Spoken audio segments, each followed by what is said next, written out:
तुम लोगों को हम बतलाए थे बहुउद्देशीय परियोजना, और बहुउद्देशीय परियोजना का जान क्या था।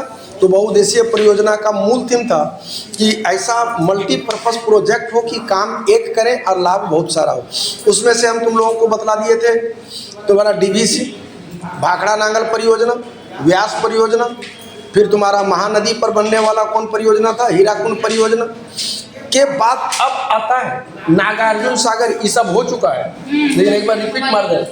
देखो नागार्जुन, हम तुम लोगों को बहुउद्देशीय परियोजना के संदर्भ में एक बात बार बार तुम लोगों के दिमाग में डाले थे कि जो बहुउद्देशीय परियोजना होता है, उस बहुउद्देशीय परियोजना में अगर नदी के नाम पर होगा तो जगह का नाम इम्पोर्टेंट हो जाता है, और जगह के नाम पर होगा तो नदी का नाम। तो नागार्जुन बहुत बड़े गणितज्ञ थे। ये आदमी का नाम है, ये ना नदी है और ना जगह है। ये जान लेना होगा कि किस नदी पर है, कृष्णा नदी पर है और आंध्र प्रदेश में। तो नागार्जुन पर 2 पॉइंट, कौन कौन? कृष्णा नदी आंध्र प्रदेश, कृष्णा नदी आंध्र प्रदेश, कृष्णा नदी आंध्र प्रदेश। कौन परियोजना? नागार्जुन। कौन परियोजना? कृष्णा नदी आंध्र प्रदेश। डन है। अब एक आता है तुंगभद्रा। तुंगभद्रा में ध्यान रखना, तुंग अलग नदी है, भद्रा अलग नदी है, दोनों मिल गया तो तुंगभद्रा है, और ये मेल देती है कृष्णा नदी पर। ओके हो? तो तुंगभद्रा परियोजना 2 नदी है, तो दिमाग में रख लेना। तुम स्वयं धारा कहलाएगी तुंगभद्रा, तो दिमाग में तुमको रख लेना है कि 2 स्टेट 2 नदी। तो कौन कौन है? कर्नाटक और आंध्र प्रदेश। कर्नाटक और आंध्र प्रदेश की संयुक्त परियोजना है कौन सी? तुंगभद्रा परियोजना। किन किन राज्यों का? कर्नाटक और आंध्र प्रदेश। अब ले लो चंबल। चंबल का मूल मोटिव बदलाए कि चंबल, ध्यान रखना कि चंबल को बनाने के पीछे का मतलब मोटिव यह नहीं था कि यहाँ बांध बनाना है, मोटिव यह नहीं था कि सिंचाई करना है, मोटिव यह भी नहीं था कि इसे हमको पनबिजली बनाना है, पर्यटन स्थली के रूप में कन्वर्ट करना है। नदी जब बाढ़ आता है यार, यूं भी तो नदी में देखोगे बड़ा मटमैला पानी जाता है, धीरे धीरे पानी इतना साफ हो जाता है लगता है कि साला आरओ पानी फेल है, बालू रह जाता है। तो सिंपल सी बात समझ के देखो कि जब चंबल का इलाका बिहड़ है, उबड़ खाबड़ है, उबड़ खाबड़ है, तो तय कि पानी गिरेगा तो मिट्टी बह जाएगा, बालू रह जाएगा, मिट्टी बह जाएगा और बालू रह जाएगा। तो वो इलाका में डर था कि कहीं पानी के धार के बहाव के कारण वो इलाका कहीं रेगिस्तानी इलाका में कन्वर्ट ना हो जाए। अगर रेगिस्तानी इलाका में कन्वर्ट हो जाएगा तो तबाही मच जाएगा। तो यहाँ पर 3 गो बांध बनाया गया, गांधी सागर, कोट्टा बराज, राणा प्रताप। तो दिमाग में क्या रखना है? गांधी, राणा, कोट्टा। क्या वर्ड बोले? गांधी, राणा, कोट्टा। किस में? चंबल में।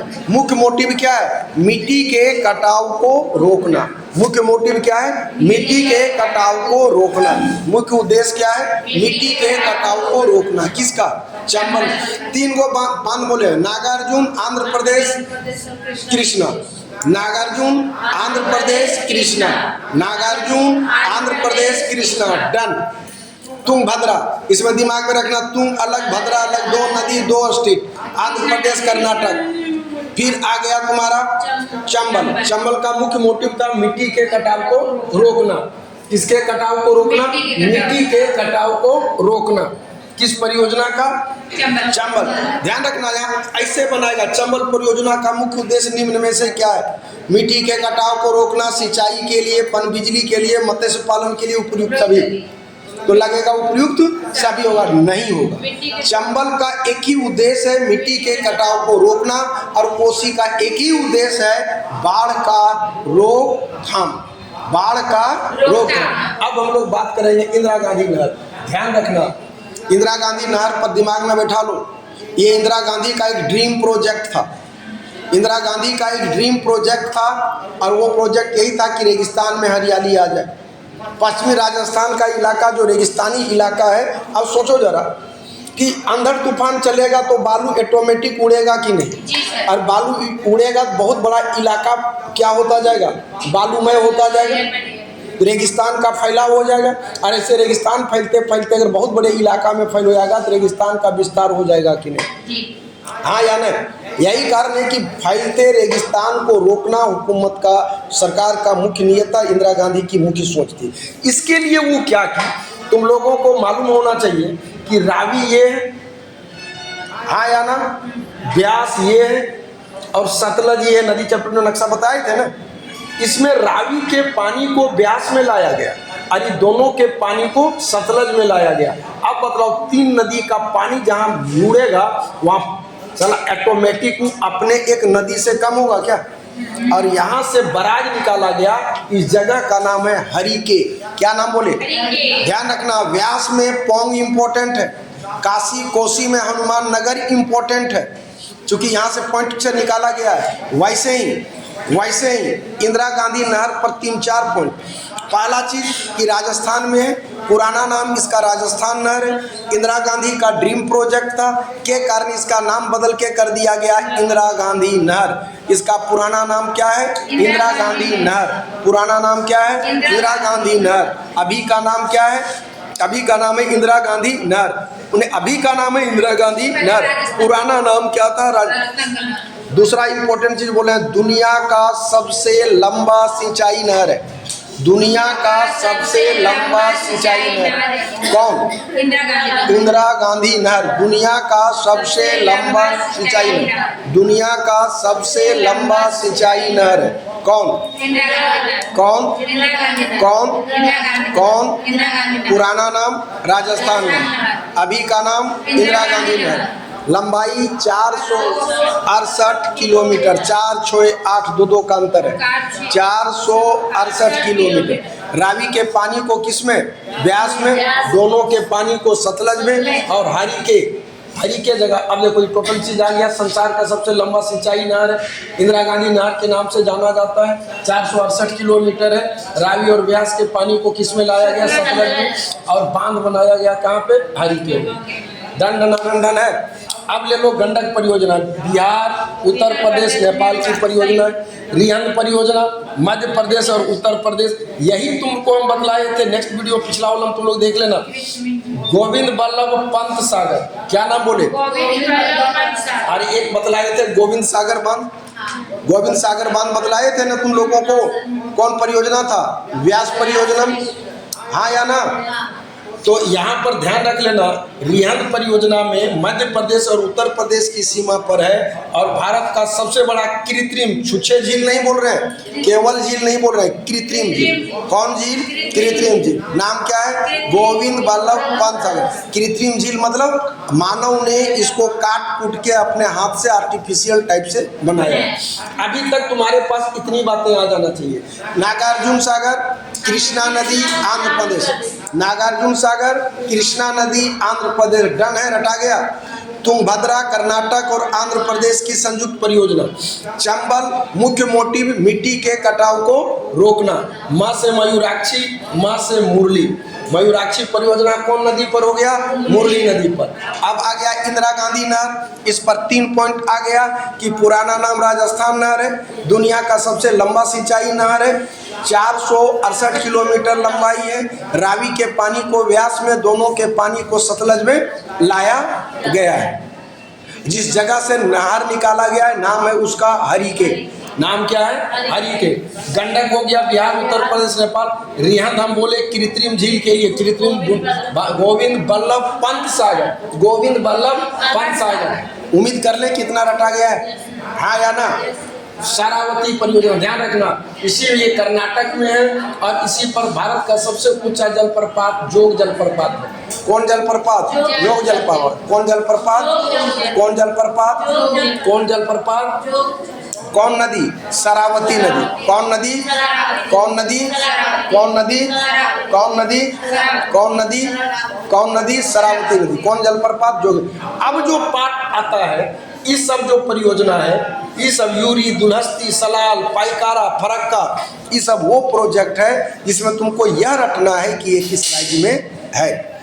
तो इसमें तुम्हारा कुछ प्रोजेक्ट है जो जबरदस्त पूछता है, उसमें ले लो। परियोजना आ जाता है, कहाँ तक आ गया था? 14-15। कुंडा, कुंडा है तमिलनाडु। कुंडा तमिलनाडु। सबरीगिरी केरल। बाली मेला उड़ीसा। कुंडा तमिलनाडु। कुंडा तमिलनाडु। कुंडा, कुंडा, कुंडा, सबरीगिरी केरल। सबरीगिरी केरल। बाली मेला उड़ीसा। कुंडा तमिलनाडु, कुंडा तमिलनाडु, कुंडा सबरीगिरी केरल, सबरीगिरी बालीमेला उड़ीसा।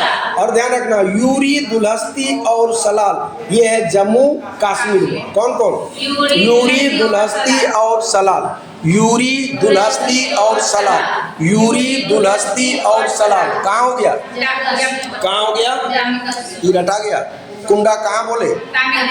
सबरीगिरी केरल, बालीमेला। अब जरा रख तवा परियोजना आ जाता है मध्य प्रदेश में। और भारत का बहुचर्चित है फरक्का। फरक्का बांध है, इधर से गंगा नदी आया, बांध बांध दिया, और इसके ठीक बगल में बांग्लादेश। पानिया घटता है, बांग्लादेश को भी घटता है, इंडिया को भी घटता है। तो इंडिया अपना मस्ती से काम करता है क्योंकि बांध बांधे हुए। तो बांग्लादेश कहता है कि तुम नदी तेरे यहाँ से निकली है, क्या वो बात मेरे यहाँ है, हमको भी पानी छोड़ो। Indira Gandhi government of India होशियारी क्या अपनाता है, कहता है तोरा कहते पानी चाहिए बोल रहे भाई, और बात कर लो। बात करते करते 15 दिन 20 दिन खींच देता है, तब तक मानसून आ जाता है। क्योंकि जून में पानी घटता है, जून तब गंगा नदी में बाढ़ आ जाता है, और मानसून आता है बांग्लादेश होते हुए बेटा वो अपने पानी से बाप बाप करता है, पूरा बांग्लादेश डूबल रहता है, और यह ऊपर से पनिया छोड़ देता है। उसमें कहता है बांध बांध लो, कहा कि नाय बांध हो। ये सिलसिला चलता रहता है, एकदम टॉप क्लास का हर बार होता है। फरक्का हो गया कहाँ पे? पश्चिम बंगाल। और जितना अरबा प्रभा देगा ना वो सीधा होगा कर्नाटक। कहाँ होगा? कर्नाटक। ऐसे ही देखो राणा प्रताप, चंबल, जवाहर, सरदार सरोवर, नर्मदा। कुछ नया परियोजना ले जैसे किरुचु, पूरीचू, नाम में से लगता है साला इंडियन नाम नहीं है। ये है भूटान में। कहाँ पे? अभी हम बोले यूरी, भूरी लिखा, यूरी दुलहस्ती सलाल, ये कहाँ हो गया? जम्मू कश्मीर। चमेरा हिमाचल प्रदेश, लोकटक मणिपुर। बोलो Chamera Himachal Pradesh, Chamera Chamera Loktak Manipur, Loktak Manipur, Chamera Yuri Dulhasti Salal Jammu Kashmir, Yuri Dulhasti Salal, Yuri Dulhasti Salal. हाँ चलो फिर से आओ। तुम्हारा कुंडा तमिलनाडु, सबरीगिरी केरल, बालीमेला उड़ीसा, यूरी दुलहस्ती सलाल जम्मू कश्मीर, तवा मध्य प्रदेश, भीमा बांध महाराष्ट्र, भीमा बांध महाराष्ट्र। डन है। अब कुछ लेटेस्ट परियोजना लो, जैसे बगलिहार परियोजना, ये चिनाब नदी पर है जम्मू कश्मीर में। तो बगलिहार दिमाग में रखना, बगलिहार बगले में है जम्मू कश्मीर के, और किसमें? चिनाब में। किसमें है? किसमें है? क्या नाम है? बोलो चिनाब, बगलिहार, किशनगंगा, चिनाब, बगलिहार, किशनगंगा, चिनाब, बगलिहार, किशनगंगा, चिनाब, बगलिहार, किशनगंगा। स्वाहा। Chenab, Baglihar, Kishanganga. Done डना done done है। अब आगे ले लो बगलिहार, किशनगंगा परियोजना ले लो। ये था क्या? चिनाब, जम्मू कश्मीर, बगलिहार, किशनगंगा। ये आता है झेलम। तो इतना कायल रटेगा भाई, तो इसको किसने झेला? किशनगंगा। किशन नाम दिमाग में रखना कि किशन झेल रहा है। कहाँ झेल रहा है? जम्मू कश्मीर। केन अलग है, बेतवा अलग है। ये दो नदी के पानी को जोड़ा है, तो वही कहलाया केन बेतवा लिंक। क्या कहलाया? केन बेतवा लिंक। क्या कहलाया? केन। और ये आ जाता है तुम्हारा उत्तर प्रदेश। इसी को कहा गया अमृत क्रांति। होगा कहीं लिखल देखना, हाँ अमृत है। तो क्या अब फिर आ गया बगलिहार में हम क्या बोले? चिनाब जम्मू कश्मीर। तुम्हारा आ गया बगलिहार। किशन को किसने झेलम? किशन झेल रहा है। कहाँ झेल रहा है? जम्मू कश्मीर। किशन झेल रहा है। कहाँ झेल रहा है? जम्मू। केन बेतवा का कहलाया अमृत क्रांति। कौन क्रांति? अब आता है सरदार सरोवर परियोजना। ये परियोजना का भरपूर विरोध हुआ कि हो जाएगा, ये डूब जाएगा, वो डूब जाएगा, आठ पाट हैन तैन खूब चला, लेकिन लास्ट में ये प्रोजेक्ट बन के तैयार हुआ। ध्यान रखना मध्य प्रदेश से निकला, चूंकि तुम लोग जान रहे हो नर्मदा नदी निकली कहाँ से? मध्य प्रदेश अमरकंटक से। ये आगे की ओर गया। जरा मध्य प्रदेश से नक्शा दिमाग में लो। मध्य प्रदेश से गुजरात की ओर आओ। ऊपर राजस्थान है, नीचे महाराष्ट्र है, सामने गुजरात है। जितना राज्य को लाभ होगा कि नहीं होगा? अरे कहीं बिजली पहुंचेगा, कहीं नहर पहुंचेगा, कहीं पानी का सप्लाई होगा, बहुत कुछ। देखो मध्य प्रदेश, महाराष्ट्र, गुजरात और राजस्थान। डन है। किस नदी पर है सरदार सरोवर? नर्मदा। अब ले लो टिहरी, बतलाओ टिहरी, हम तुम लोगों को उस चैप्टर में नदी वाला हम बतलाए थे ना, टिहरी बांध, जहाँ पर पिंडार नदी है? हाँ, और ऐसे ही भील गंगा और भागीरथी, भील गंगा और भागीरथी, भील गंगा इधर से जा रही है, भागीरथी इसकी सहायक है, और यहीं पर बांध बंधा है। भयानक विरोध हुआ भाई, कारण क्या है? हिमालय में पड़ता है, अरे हिमालय में भूकंप आता है। सब कहा एक तो बेटा इकराम भूकंप आता है, ऊपर से तुम पनिया बांध के धरती पर और दबाव बना रहे हो, और दबाव बना रहे हो तो बट नेचुरल है, भूकंप की संभावना बढ़ जाएगी, इसलिए विरोध हुआ। लेकिन भूकंप रोधी बनाया गया और वर्तमान में दुनिया का सबसे ऊंचा बांध है। क्लियर है जी? हाँ या ना जी? तो ये टिहरी बांध किस पर आ गया? उत्तराखंड में है, भागीरथी और भील गंगा के संगम पर है। देवसारी उत्तराखंड में है, पिंडार नदी पर। देखो इधर से निकला है गंगोत्री जी, इसी में मेल दिया है, यहाँ से निकला है नदी कहलाया भागीरथी, मेल दिया भील गंगा, उधर वाला में अलकनंदा में मेल दिया है पिंडार नदी, जहाँ पर मिला कर्ण प्रयाग कहलाता है, वहीं पर एक बांध बनाया जो कहलाया देवसारी, देवसारी परियोजना। क्लियर है ये सब? कृष्णा नदी पर जो बांध बना है तियारा, आंध्र प्रदेश, कर्नाटक, महाराष्ट्र के बीच विवाद चलता है। मुल्ला पेरियार, पेरियार कहाँ के थे? तो केरल के थे। ये परियोजना कहाँ का होगा? केरल। विवाद होगा तो इधर केरल, सामने तमिलनाडु, पनिया घटेगा तो केरल गर्दा उड़ा सिंचाई करेगा, तमिलनाडु कहेगा अरे हमरो देन रे, हमरो देन। ये आज कच कच कच मच मच चलता रहेगा, यही चलता मुला। कमान क्षेत्र 1973-74 5वीं पंचवर्षीय योजना में चलाया। मुख्य मोटिव था कि भाई जहाँ सिंचाई ऊंचाई नहीं है वहाँ सिंचाई की सुविधा प्रदान कर दिया जाए। नहर में ले लो सरिंद, मन होगा तो पढ़ना, नहीं मन होगा तो सब छोड़ भी देना। सतलज नदी पर है, त्रिवेणी गंडक नदी पर है, शारदा उत्तर प्रदेश में, एडन पश्चिम बंगाल में, दामोदर नदी से निकाला गया है। सांपदा सागर गोदावरी नदी पर है, एलिकट कावेरी नदी पर भारत के प्राचीन नहर में आता है। अब अभी ये सब लेटेस्ट है। रंगा अरुणाचल प्रदेश, पाकी अरुणाचल प्रदेश, कोपी, अब देखो कितना बढ़िया गड़बड़ाएगा, पाकी और कोपी। पाकी हो गया अरुणाचल प्रदेश और कोपी हो गया असम। तिपाईमुख मणिपुर, रंगीत सिक्किम, तुवाई मिजोरम, पापनासम तमिलनाडु। तो दिमाग में रखना तमिलनाडु पहुंच गई तो पाप खत्म, दैट इज पापनासम। पाप कहाँ नसाया? तमिलनाडु। कॉपी कहाँ खरीदी? असम। पाप कहाँ नासी? पाप कहाँ नासी? कॉपी कहाँ खरीदी? और कहाँ जाके रंगीन हो गई? अरुणाचल प्रदेश। रंगा कहाँ हो गया? कॉपी कहाँ खरीदी? पाप कहाँ धुला? यही लैंग्वेज में रखना। पाप नासम कहाँ पे? तमिलनाडु। कॉपी कहाँ खरीदी? रंगीन कहाँ हो गई? दन दना दन दन है, दम्बे तम्बे छोड़। पाप नासम खूब पूछता है, ऐसे ही सब कुछ है। पचम पदा, वान सागर, गंगा सागर, शारदा, तुलबुल, तुलबुल ज़्यादा इम्पोर्टेंट है। झेलम नदी है, भारत पाकिस्तान है। कुंडा तमिलनाडु पढ़ाया हुआ है। बाकी माता टीला ये इम्पोर्टेंट है, मध्य प्रदेश उत्तर प्रदेश। नाथप्पा झाकरी ये बड़ा इम्पोर्टेंट है, ये पड़ता है गुजरात में। दंडना दंडन है। तो इस प्रकार तुम लोगों का ये पूरा का पूरा चैप्टर होता है समाप्त। जय हिंद, जय भारत।